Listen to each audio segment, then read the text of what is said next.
Thinking of নলেজের আজকের উপস্থাপনায় অতি ক্ষুদ্র অনুভূতিমূলক একটি গল্প, সবচেয়ে সুন্দর হৃদয়। গল্পটি শোনার অনুরোধ রইল। চলুন শুরু করি আজকের গল্প, সবচেয়ে সুন্দর হৃদয়। একদিন এক অতি জনবহুল স্থানে এক যুবক চিৎকার করতে লাগলো। সে বলল, তোমরা আমার দিকে তাকাও, দেখো, বিশ্বের সবচেয়ে সুন্দর একটি হৃদয় আছে আমার। অনেক ব্যক্তি তার দিকে তাকালো এবং স্তব্ধ হয়ে তার সুন্দর হৃদয়টি দেখতে লাগলো, যেটা যথাযথ আকৃতি, ত্রুটিমুক্ত এবং আশ্চর্যজনক ছিল। বেশিরভাগ ব্যক্তি তার হৃদয়ের সৌন্দর্যে মুগ্ধ হলো এবং তাকে প্রশংসা করতে লাগলো। অতঃপর সেখানে একজন বৃদ্ধ আসলেন, যিনি যুবকটির কথার আপত্তি জানিয়ে বললেন, না আমার পুত্র, আমার আছে বিশ্বের সবচেয়ে সুন্দর হৃদয়। যুবকটি তাকে বলল, আমাকে দেখান আপনার হৃদয়টি। তারপর বৃদ্ধ তার হৃদয়টি যুবককে দেখালো। এটা ছিল খুবই রুক্ষ, অসম এবং সম্পূর্ণ ক্ষতবিক্ষত, যে কারণে বৃদ্ধের হৃদয়টি যথাযথ আকৃতির ছিল না। এটি ছোট ছোট খণ্ডে পৃথক রং দ্বারা যুক্ত ছিল। সেখানে ছিল কিছু রুক্ষ প্রান্ত, কিছু লুপ্ত অংশ, যা অন্য খণ্ডে যুক্ত হয়েছে। যুবকটি হাসতে শুরু করলো এবং বলল, আমার প্রিয় বৃদ্ধ মহাশয়, আপনি কি উন্মাদ? আমার হৃদয়টি দেখুন, কত সুন্দর এবং ত্রুটিমুক্ত ও নিখুঁত।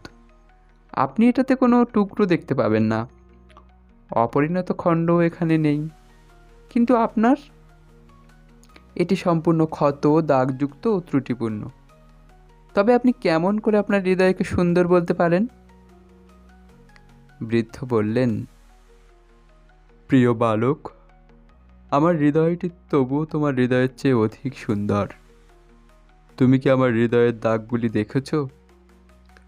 প্রতিটি দাগ চিত্রিত করে ভালোবাসা, যা আমি ভাগ করে নিয়েছিলাম অন্যের সঙ্গে। যখন আমি আমার হৃদয়ের একটি টুকরো অন্যকে ভালোবাসার জন্য ভাগ করে নিই, তখন সেই টুকরোটি আর আগের মতো থাকে না। যখন সেটাকে তার স্থানে নির্দিষ্ট করে সাজাতে যাই, তখন সেটা ছিন্ন হয়ে যায়। একথা শুনে যুবকটি আহত হলো। বৃদ্ধ মানুষটি বলে চললেন,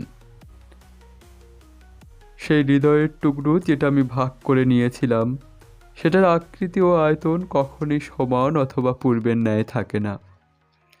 আমার হৃদয় সম্পূর্ণ অসমান এবং ছোট ছোট টুকরো হয়ে যায়। আমার হৃদয়ের আকার যথার্থ থাকে না, কারণ কোনো কোনো সময় আমি ভালোবাসা ফেরত পাই না, যেমন ভালোবাসা আমি দিয়েছিলাম।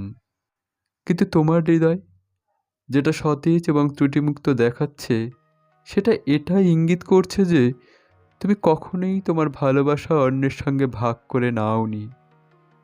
এটা কি সত্য নয়? বৃদ্ধের কথা শুনে যুবকটি চুপ করে দাঁড়িয়ে রইল, একটা কথাও বলিল না। চোখের জল গাল বেয়ে গড়িয়ে পড়ল। সে বৃদ্ধ লোকটির কাছে গেল এবং তার হৃদয়ের একটি টুকরো নিয়ে টুকরোটি বৃদ্ধকে দিল।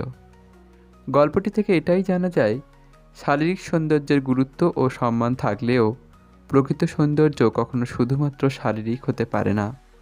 আজকের অনুভূতিমূলক গল্পটি এই পর্যন্ত। ধন্যবাদ। চ্যানেলটি সাবস্ক্রাইব করার অনুরোধ রইল।